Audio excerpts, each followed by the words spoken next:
Her soap undergarments, silk stockings, strands of hair lay everywhere for the world to see. Her perfume, cooking skills and incense fills my head. She is preparing a roast, mapping it out with delightfully nutritious perfection in the kitchen.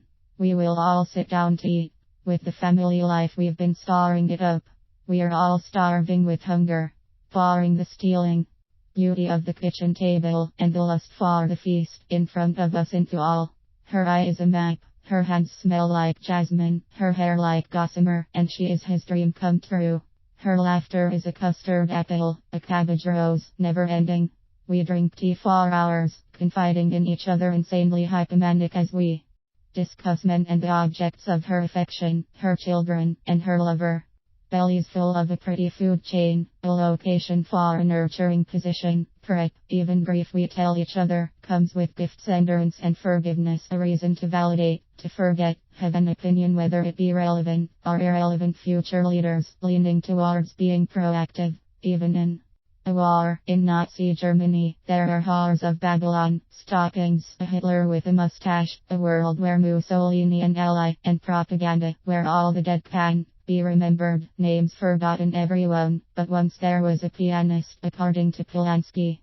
My head is lost in films, the opposite of the dark, a woman reading in a library, or South Africa, the group areas act, my violent home, the brutality of man, against man in my country.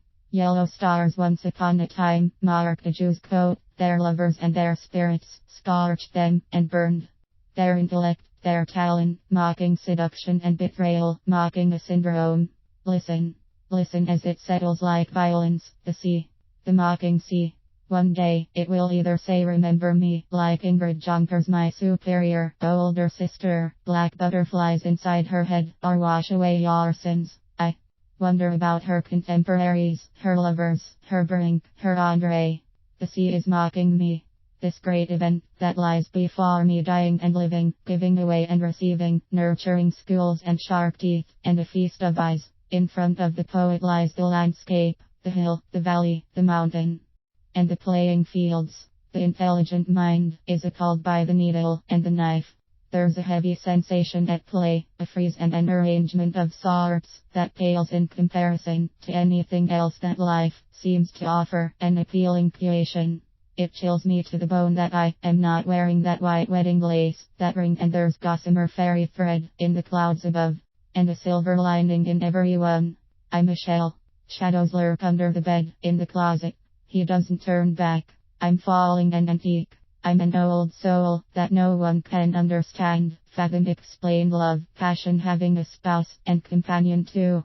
She is old before her time. They all say that. Whoever they might be.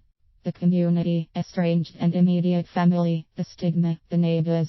It is not normal not to have a child, children, drive a car. My mother is superior to me in every way, but I know that a long time ago, over a decade, this was not the case. It is not normal to live in the reality that I live in, with recovery after suicidal illness, and how disability has become familiar to me. First in my father's life, and now in mine. I am left to dream. I am left to dream of a savior who will rescue me on this ghost planet. Elizabeth Wurzel's Prozac Nation.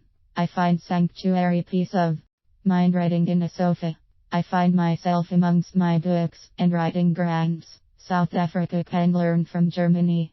South Africa can learn from Sarajevo. South Africa can learn from genocide and the Holocaust and the rest of the African continent. Her beautiful people, their diamond smiles, creamy velvet skin, and their bravery, their bold survival, their sensuality, how they have managed being silenced about slavery, their footsteps in the dark, the beating of the drums, watermelons and mangoes, donkeys and carts. The enemy is the thief, the man and the woman, the German who causes heartache. What was really behind the Nazi vision? Hitler and his mustache. Was it an altered state of mind and separation? Anxiety. The rat's spine is broken. It is a bleeding mess on the concrete. The dog has got to it first before the glued mousetrap. People who are hungry enough eat rats, squirrels too. Rats can be people too. If children are lucky enough, they only learn that later in life, after layers and layers of experience. Germany was like South Africa, a time out of place. For some time, walls were built brick by brick, literally and figuratively, amongst the different race groups. It is still not forgotten. The people here have a long memory. The haves and the have-nots, in a time not of their own making, an identity. Theory that is misplaced yet idolized, at the same time represented as the highest ideal and idea to live for, and we believe that there is no revolution, no personal space for it. It's evaporated like smoke.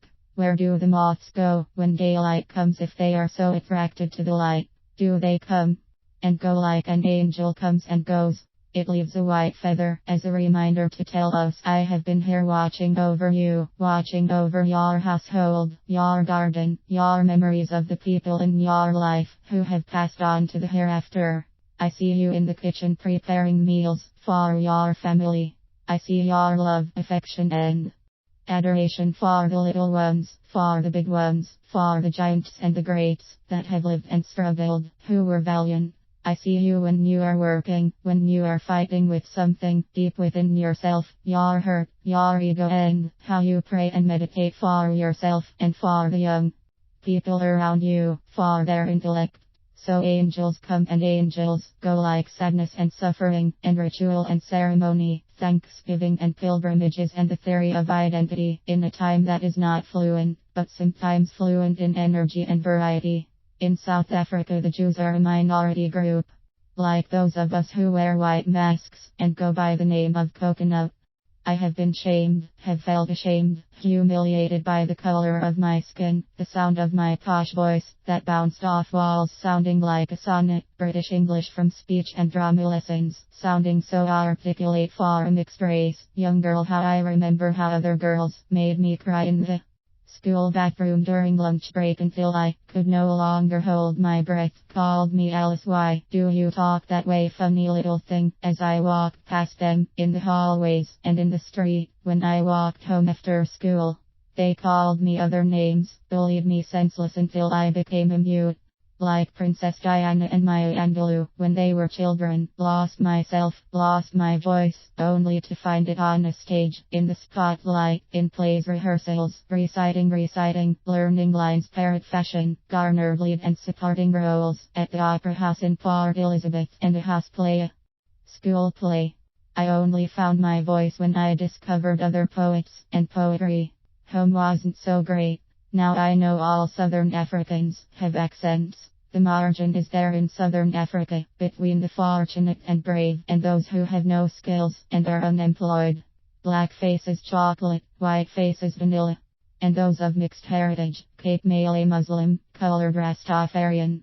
We are all living together and not together in a scorched climate, a summer and a winter, rain pouring down, which some of us receive with joy as we curl up with wine, olives and cheese and pasta, and others, the invisible others, whose homes are flooded, whose little food is washed away, wasted away. It's still the same for them. Has always been for years. The Rainbow Nation and the African Renaissance has come and gone, but they come to me in dreams. I see them in front of me. I feel what they feel. I see what they see, and it isn't pretty, dignified, or nice in any way. Their suffering tears into me. I flinch. And it's always their hunger that is never diminished. That fact is not wasted on me. Their children do their homework by candlelight, or not at all. What do they eat? Is it any wonder that they do not grow normally, tall, dark, and handsome? And why is it only the younger children that smile and play? Toys are not enough for their world. They need to eat bread and milk and sandwiches, no eggs and bacon for the poor, fried mushrooms that taste as slimy as snails, or for the rich as is shellfish. Where is the birthday cake with balloons the colors of crayons? And every day they remember when it rained. How do they sleep at school? How do they keep their wide eyes open with their long lashes when there is a gust of wind through a broken window, when the rain is also an element on the periodic table, when there is no roof over their heads in the classroom, when there is a protest march in the community over service delivery? Why do the rich get richer in South Africa and the poor get poorer in South Africa on a daily basis? Children need people, adults, to believe in them, have faith in them. All I see now on television, in the newspaper before I turn to read the comics is violence and guns like the night there were police and plainclothes detectives in our house confronting my brother. It was almost as if it was Warsaw, Poland, and we were playing dress up. As if we all were in futuristic costume. But I promised to look after him, and they brought him back from the police station that night because he had promised to make no more trouble. No more trouble for my father, who he had beaten up. My father in his threadbare white vest, no mistaking a pot-belly, stained thick with blood and sweat, wearing a shorts, showing his skinny legs. He'd smashed the windows with a brick, scaring us all half to death like a tick addict, looking for a fix, an upper or a downer. And then he broke down. Cried like a baby. The vulnerable part inside of him was shattered. I was shattered. They took him away, but brought him back again. Shoes, shoes, shoes. Yes, I believed in the inherent goodness of people, but then a genocide took place in Africa, in front of the world's eyes, documented in the film Hotel Rwanda. Just like a serving dish of sky, the blades of Whitman's grass, autumn leaves, trees almost conjured up out of the ground, youth not yet cuckoo, in the birds' nests of their brains. You will never forget the films you see, that changes you for life. The films of war-torn Germany, genocide, and the fact that there isn't a film or a documentary about the forced removals. Both they're museums, but do they talk about the memory of that time's frustration, the struggle, political activists that were recruited like my father when he was just 17 years old, along with his best friend and his brother, George Botha, Arthur Norge, Dennis Brutus, Richard Rive. I want them to live forever like my wild Sargasso Sea. The District 6 Museum, the South End Museum, the Red Location Museum, the George Botha Memorial Lecture by storyteller and Professor Cornelius Thomas of Rhodes University in Grahamstown, who studied at Notre Dame University in North America. The world does not promise everyone a rose garden, that you will be born with a silver spoon in your mouth, that the world will be your oyster. I think of Virginia Woolf, her black butterflies, and that fateful day of how, if I had been there, a witness, I would have said to her, turn back, because you are surely going to hell. You cannot take your own life. It is not your time. But I was not there. I am here now in this South Africa, surrounded by faces of every hue, hair of every texture. Violence doesn't seem to fade into the night, the moonlight, gunshots ring out, and there are ganglands even as I write this. Even as I speak to my father in the morning over mugs of lukewarm coffee, filled with powdered cream, no sugar because he is a diabetic, as he rests, does his exercises and recovers from them. But are we as far away from the war zone, on the streets of Galvandale, Port Elizabeth as we think we are? The sexual, physical, and domestic violence. The prostitutes in their flats in Central, with their stiletto heels, boots, their lipstick, wigs, cheap perfume, powders and ointments to make their partner's experience more pleasurable. And I remember the face of this girl. Her name long forgotten, but not her dark mane. Jewish, and I think of Otto and his daughter's diary.